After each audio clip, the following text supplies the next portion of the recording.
1:6. And I pray that the sharing of your faith may become effective for the full knowledge of every good thing that is in us for the sake of Christ. The Philistines fought against Israel. The men of Israel fled before the Philistines, and fell slain on Mount Gilboa. The Philistines overtook Saul and his sons, and the Philistines struck down Jonathan and Abinadab and Malchishua, the sons of Saul. The battle pressed hard against Saul, and the archers found him, and he was wounded by the archers. Then Saul said to his armor-bearer, "Draw your sword, and thrust me through with it, lest these uncircumcised come and mistreat me." But his armor-bearer would not, for he feared greatly. Therefore Saul took his own sword, and fell upon it. And when his armor-bearer saw that Saul was dead, he also fell upon his sword, and died. Thus Saul died, he and his 3 sons, and all his house died together. When all the men of Israel who were in the valleys saw that the army had fled, and that Saul and his sons were dead, they abandoned their cities and fled, and the Philistines came and lived in them. The next day, when the Philistines came to strip the slain, they found Saul and his sons fallen on Mount Gilboa. They stripped him, took his head and his armor, and sent messengers throughout the land of the Philistines to carry the good news to their idols and to the people. And they put his armor in the temple of their gods, and fastened his head in the temple of Dagon.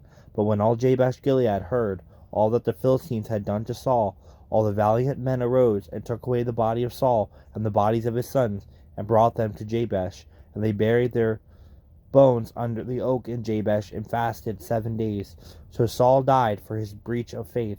He broke faith with the Lord, and that he did not keep the commandment of the Lord, and also consulted a medium seeking guidance. He did not seek guidance from the Lord, so therefore the Lord put him to death, and turned the kingdom over to David, the son of Jesse. Then all Israel gathered together to David at Hebron, and said, "Behold, we are your bone and flesh. In times past, even when Saul was king, it was you who led out and brought in Israel. And the Lord your God said to you, You shall be shepherd of my people Israel, and you shall be prince over my people Israel." So all the elders of Israel came to the king at Hebron, and David made a covenant with them at Hebron before the Lord. They anointed David king over Israel, according to the word of the Lord by Samuel. David and all Israel went to Jerusalem, that is Jebus, where the Jebusites were, the inhabitants of the land. The inhabitants of Jebus said to David, "You will not come in here." Nevertheless, David took the stronghold of Zion, that is, the city of David. David said, "Whoever strikes the Jebusites first shall be chief and commander." And Joab, the son of Zeruiah, went up first, so he became chief. David lived in the stronghold, therefore it was called the city of David. And he built the city all around from the Milo in complete circuit, and Joab repaired the rest of the city. David became greater and greater, for the Lord of hosts was with him. Now these are the chiefs of David's mighty men, who gave him strong support in his kingdom, together with all Israel, to make him king, according to the word of the Lord concerning Israel. This is an account of David's mighty men. Jashobeam, Hachmonite, was chief of the 3. He wielded his spear against 300, whom he killed at one time. And next to him among the 3 mighty men was Eleazar, the son of Dodo, the Ohahite. He was with David at Pas-Damim, when the Philistines were gathered there for battle. There was a plot of ground full of barley, and the men fled from the Philistines. But he took his stand in the midst of the plot, and defended it, and killed the Philistines. And the Lord saved them by a great victory. 3 of the 30 chief men went down to the rock to David at the cave of Adullam, when the army of Philistines were encamped in the valley of Rephaim. Good name is to be chosen rather than great riches, and favor better than silver or gold. The rich and the poor meet together. The Lord is the maker of them all. The prudent sees danger and hides himself, but the simple go on and suffer for it. The reward for humility and fear of the Lord is riches and honor and life. Thorns and snares are in the way of the crooked. Whoever guards his soul will keep far from them. Train up a child in the way he should go. Even when he is old, he will not depart from it. The rich rules over the poor, and the borrower is the slave of the lender. Whoever sows injustice will reap calamity, and the rod of his fury will fail. Whoever has a bountiful eye will be blessed, for he shares his bread with the poor. Drive out a scoffer, and strife will go out, and quarreling and abuse will cease. He who loves purity of heart, and whose speech is gracious, will have the king as his friend. The eyes of the Lord keep watch over knowledge, but he overthrows the words of the traitor. The sluggard says, "There is a lion outside. I shall be killed in the streets." The mouth of a forbidden woman is a deep pit, and he with whom the Lord is angry will fall into it. Folly is bound up in the heart of a child, but the rod of discipline drives it far from him. Whoever oppresses the poor to increase his own wealth, or gives to the rich, will only come to poverty. Incline your ear, and hear the words of the wise, and apply your heart to my knowledge. For it will be pleasant if you keep them within you, if all of them are ready on your lips, that your trust may be in the Lord. I made them known to you, even to you. Have I not written for you 30 sayings of counsel and knowledge, to make you know what is right and true, that you may give a true answer to those who sent you? Do not rob the poor, because he is poor, or crush the afflicted at the gate. For the Lord will plead their cause, and rob of life those who rob them. Make no friendship with a man given to anger, nor go with a wrathful man, lest you learn his ways, and entangle yourself in a snare. Be not one of those who give pledges, who put up security for debts. If you have nothing with which to pay, why should your bed be taken from under you? Do not move the ancient landmarks your fathers have set. Do you see a man skillful in his works?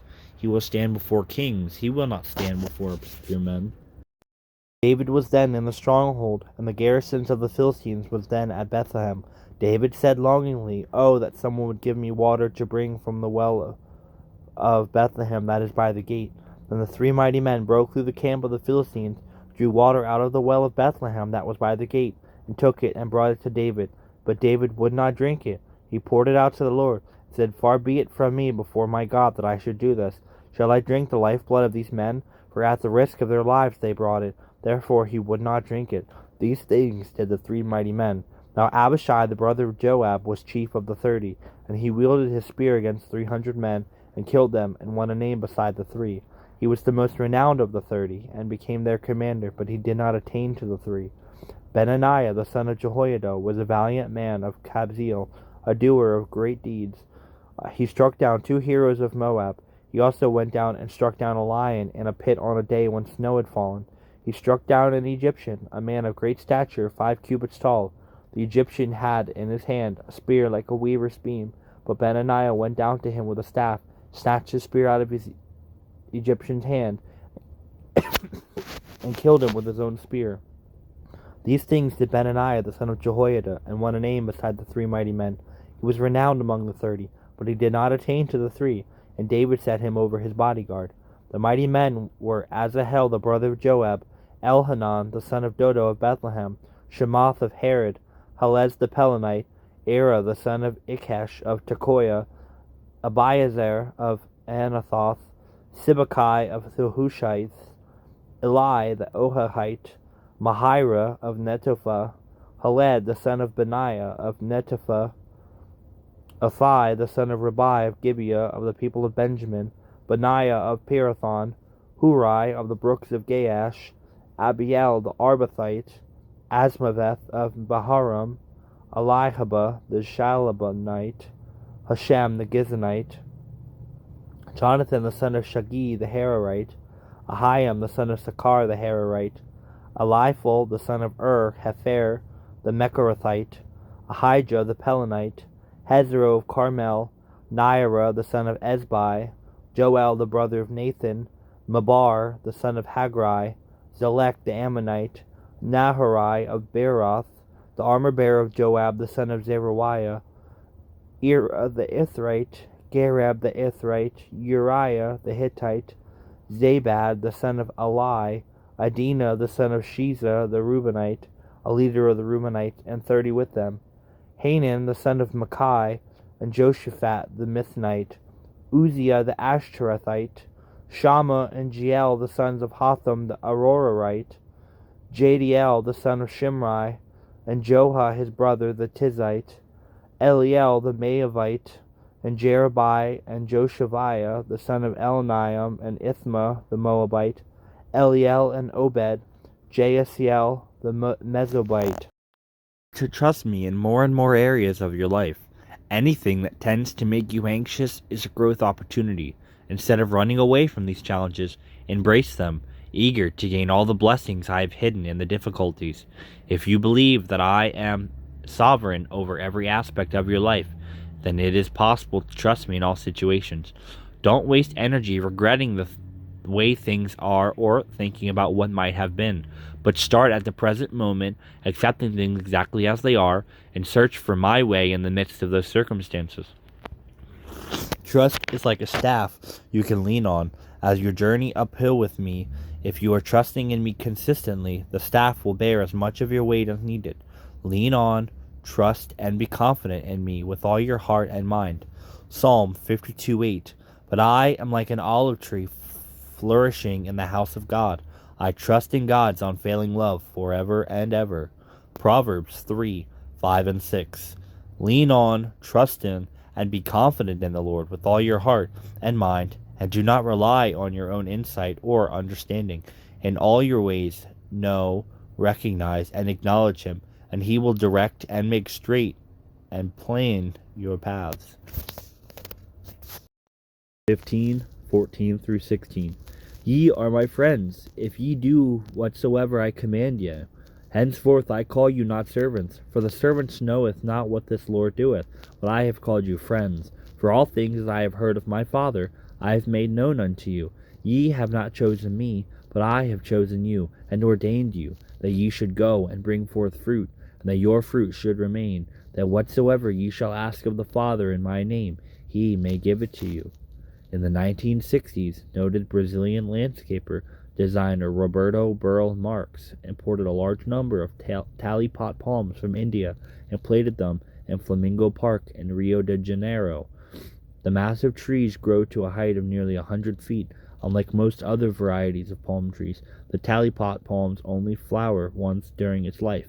After decades pass, the tree roots up a central plume that boasts millions of white flowers. All of the energy the tree has stored up over the years goes into producing the flowers. Park officials are planting to collect seedlings and replant the trees after they die, so that in another 60 or 80 years, a new generation can again enjoy the spectacular sight of millions of palm tree blossoms scattered against the sky. The purpose God has in mind when He saves us from that we would be fruitful. Salvation brings us immeasurable blessings, but it was never meant to terminate on ourselves. God does not need our help to supply anything He lacks, yet in His grace He has chosen to accomplish His work through His children. Long before we were saved, He had already prepared meaningful work for us to do in His name. As Paul wrote, "For we are His workmanship, created in Christ Jesus unto good works, which God hath before ordained that we should walk in them." Our task is to seize every opportunity to bear fruit for Him, not for the applause of others, but to bring glory to the God who redeemed us. A fruitful Christian is a wonderful testimony to the power of God and a wonderful example to others.